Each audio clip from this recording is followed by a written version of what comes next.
Welcome to the Chiro Business Mojo podcast, where we deconstruct the methods, marketing, and mindset of successful business people and chiropractors from around the world. And now your host, Dr. Richard Day. Hey everybody, it's Rich. Just wanted to share with you some thoughts I've been having lately. Been thinking a lot about passion. It's a buzzword anymore. We hear it all the time. Do we have our passion? Have we found our passion? Are we keeping our passion burning? But the more I thought about it, the more I realized, that is an important thing. Why do you think that is? Why do you think so many people are talking about it? And I realized it's because passion is the driver of success. I mean, think about it. If you think about something non-work related, let's say what you love to do. I absolutely love going to concerts, seeing movies, those sorts of things. But maybe it's your kids. I'm passionate about my kids too. Maybe it's a vacation to an exotic location, or maybe it's your golf game. It really doesn't matter. But the idea is that if it's something we are truly pumped about, that we really want, we don't need to find motivation for it. We just want to. And we do it because we love it. So the point is, our passion is the fuel that really drives our success. But not only that, it's an attractive quality that others pick up on. So if you are passionate about what you're doing, the care you're providing in your office, then your CAs, your staff, and even your patients, they're going to all get fully engaged with that. It's much easier to follow a leader who is like a coach. And I'm not saying you have to be rah-rah and the most, hey, I'm a DJ, let's do it today, guys. It's not that. It's really being truly excited about what it is that you do and have an energy about that. It's also important that it is your version of success and not somebody else's. I've gone and I've seen coaches and other speakers who really are good, and I come back and I try to emulate them, and a little rubs off, and that's good, but don't end up doing an impersonation of someone, because really it's their passion and it's their style. I've seen doctors do it before, where they're delivering words from a script or a passion that's really manufactured. And people realize it and pick up on it. So my advice to you is let it be your true passion, your words, and the things that are true to you, because a lack of authenticity is real. People pick up on that instantly. So I want to reach out to you and talk to you today who have maybe been in practice for a while and have lost your passion.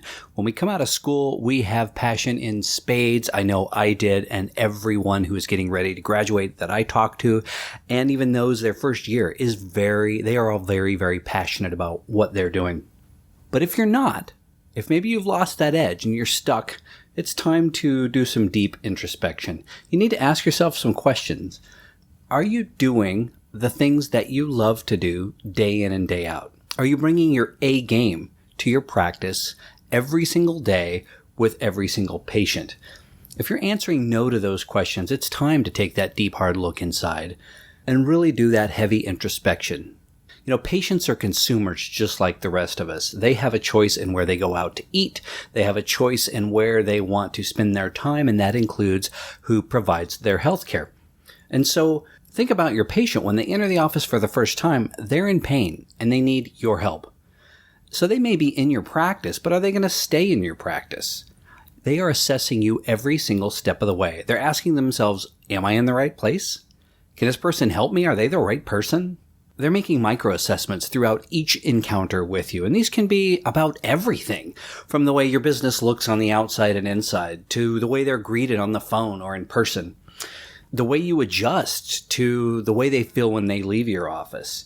It all counts. They are assessing everything. Now, they all seem like little things, but these add up to paint a bigger picture. So again, if you aren't bringing your passion for your practice and your life, they're going to notice, and it's time to make some changes. So think about what you can do to bring your passion back. I've found that I lost some passion for things in life as I got older. And an example are birthdays. When I was a kid, I loved birthday parties. I think we all did. But the older you get, they lose their specialness. I can't keep track of how old I am this year. If we don't celebrate it, that's fine. If we do celebrate it, that's fine. And that's just one example. There's a bit of a monotony that settles in as things become routine over time. And so I took some time out of my life to ask these very important questions, to look inside and come up with some solutions. And here are 3 things I want to share with you today. The first one is I started getting up earlier in the morning. Now, I have struggled with this my whole life. I played in a band in my younger years, and hey, man, if you're in the band, you're not getting up before noon. And my whole, night owl, I was very productive around midnight. I get that second wind, and about 3 o'clock is great. Good time to go to bed. And I did that in my early 20s, and there came a time when I decided that enough is enough.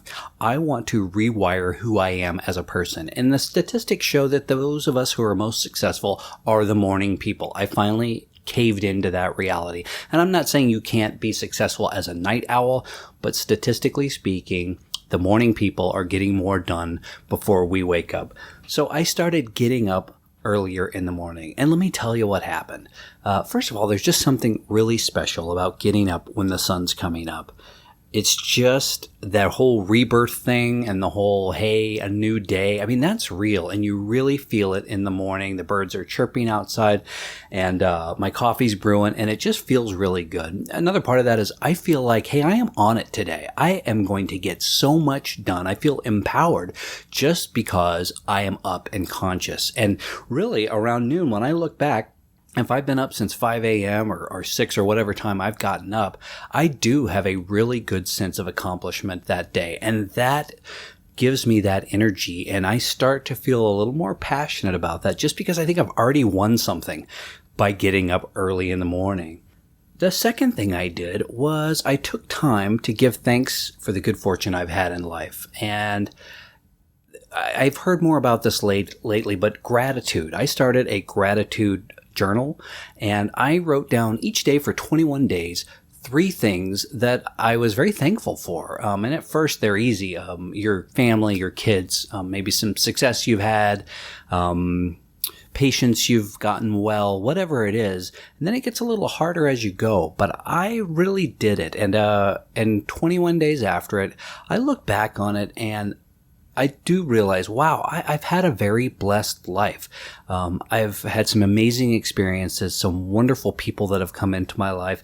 And to stop and reflect on all of that really brings value to what we do each day because it is easy to get caught up in life and you forget all of these things that you really have to be thankful for. And the third thing is, I started doing things a little bit differently. And this is another one. We tend to get stuck in ruts. We do so much of the same activities every day, day after day, are really the same things. I mean, think about it. We go to bed, we wake up, we eat, we go to work, we go to lunch, we come home, we have dinner with our families, we put the kids to bed, we do it all over again. Wash, rinse, repeat, right?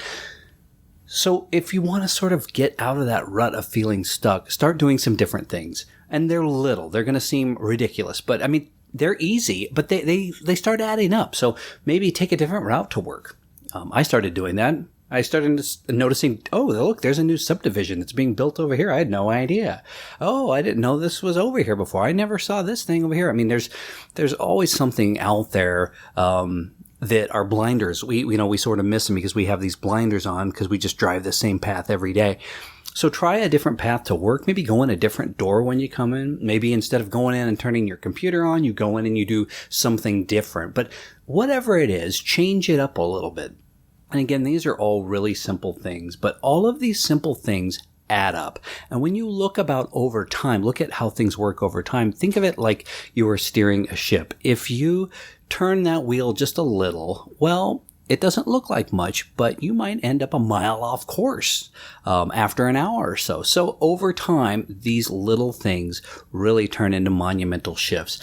That is it for today. I hope you've gotten something out of this. Remember, passion is the fuel that drives your success. And if you've lost that passion, look for a new way to reignite it. And I hope this helps. Thank you for listening to the Cairo Business Mojo podcast. For links to what was discussed in today's episode, check out the show notes at CairoBusinessMojo.com.